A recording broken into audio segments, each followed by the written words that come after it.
My name's Tim Mitchell and I'm a photographer. Some of the work I do is documentary photography, and I'm going to talk about a particular project called A Fish Out of Water.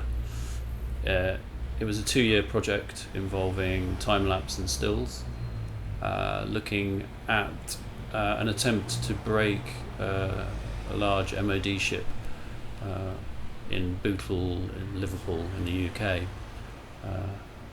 Very few ships are broken in the UK. Most EU ships end up on the beaches of Asia, where they're broken to great cost on the part of people and the environment. It's very dangerous and very toxic. So I thought it'd be interesting to look at an attempted effort at recycling a ship in this country, just to see what was involved. So the time-lapse runs from when the ship first arrived. There was then actually 3 months while the asbestos was being stripped out of the ship before the water was drained out of the dry dock. Once all the asbestos and other hazardous materials were taken out, they could start physically dismantling the ship.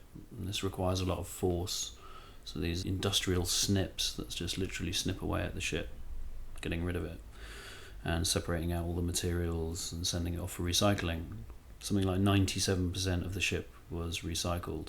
They kept finding asbestos that they weren't expecting throughout the process, which caused further delays. For this particular edit, I've edited out the delays, so you're only really seeing the action, and you're getting a sense of the overall story of the ship being broken, but actually within it are lots and lots of delays. The other thing you'll notice is on the right hand side, this large red mountain appearing and disappearing throughout the time lapse.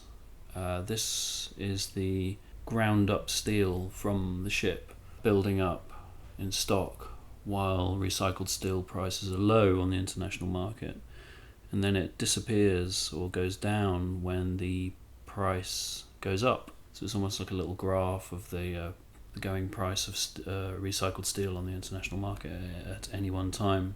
The idea of breaking a ship in a dry dock is so that you can contain all of the toxins and stop them from draining out into the wider environment. So while I was doing the time lapse, I was able to take my own photographs on the site, and I didn't have a particular agenda in mind. I just wanted to document the experience of witnessing this ship being broken. It was almost like a sensorial documentation as opposed to an illustrative documentation of the process of breaking a ship. It was more of a document of the ship in a state of being broken. So visions like this first slide would sort of confront me all the time. And you would see what used to be recognizable structure being kind of torn down and abstracted on a huge scale. It's a very violent process, and it's a very epic process. I decided to take portraits at the same time as documenting the ship itself. I was fascinated by the ship itself, but I was equally fascinated by the people who were working on the project. But again, rather than photographing them as people going about their business, I wanted to try and capture them as people, so in quite a straightforward way, allowing them just to engage with the viewer through the camera. They were very unprompted portraits. They were also quite familiar with me as I was spending quite a bit of time there, so there's no need for performance within the portraits. It was really just stop and look at the camera and then off they go again. But I hoped that out of that approach I would get a bit of insight into them as people, rather than portraying them as people carrying out actions or services or jobs as such. So you could see something about how they felt in the same way that I was trying to capture how the ship felt. This, although coded, is quite an illustrative picture. It shows the evidence of hunting for asbestos. So this kind of bullet holing all the way through the middle of the room is where they're hammering out panels to look for unexpected sources of asbestos.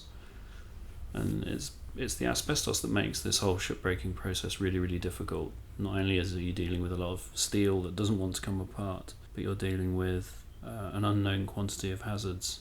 In Asia, that wouldn't really be a consideration. It would just be pulled apart and the hazards would go into the environment.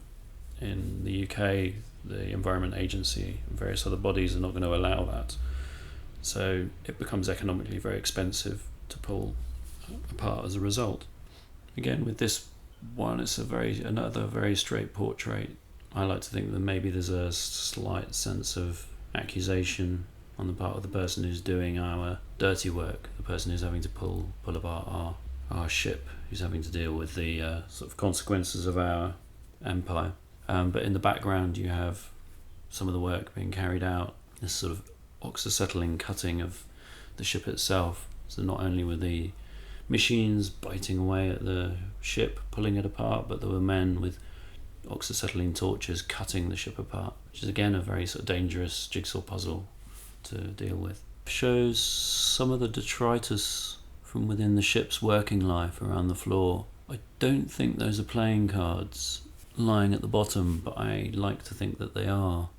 But there's all over the ship, there's the evidence of its former life before it was decommissioned. It existed as the RFA Grey Rover, which is Royal Fleet Auxiliary. It had a 40-year working life as a auxiliary tanker refueling battleships and seeing some fighting itself during the Falklands War. Mick is just one of the guys. There was a very small crew.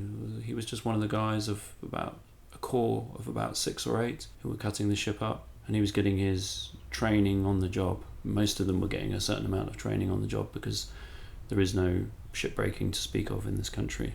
Although we have a long history of shipbuilding, there is this question of whether we could have an industry of shipbreaking or not. Until the shipping industry ties the cost of shipbreaking into their economic loop, then it's not going to happen in this country.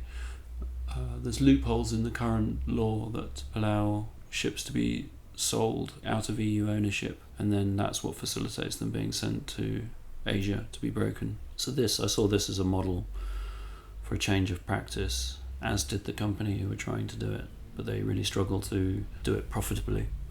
So until there's some legislative lead, it's a very difficult thing to justify. This is another one of the more iconic images from the project, and it's actually inside one of the fuel tanks of the ship.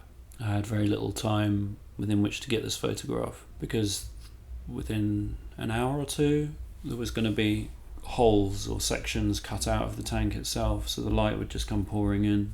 This was my one opportunity to capture this dark, oily space in that state before it changed. But because of the risk of hydrocarbon fumes, I had to be sort of lowered on a rope into this space in order to take the photograph and then come back out, because they were concerned that there might be an unknown amount of hydrocarbon fumes down there which would knock me out. So there was always this element of danger being on site, but working with the crew was generally a pretty safe and good experience. A horrendously dangerous environment otherwise. Vinny was one of the veteran cutters. I kind of got the impression that he could cut a 5,000 ton naval ship in no time on his own if he was just left to it. But in order to do it safely, he was constantly being policed to make sure he wasn't risking his life, which I think he would have quite easily done just to get the job done. Very nice man. All of the guys on the site were brilliant people. Very, very hard work, very tough work, but they were extremely good at what they did and very proud of it, even though it's breaking something as opposed to building something. This is a sort of purposefully slightly abstracted photograph of the propeller and the rudder. Again, for me, the sort of colours and the textures was a big draw. Just this sense of the physicality of this object.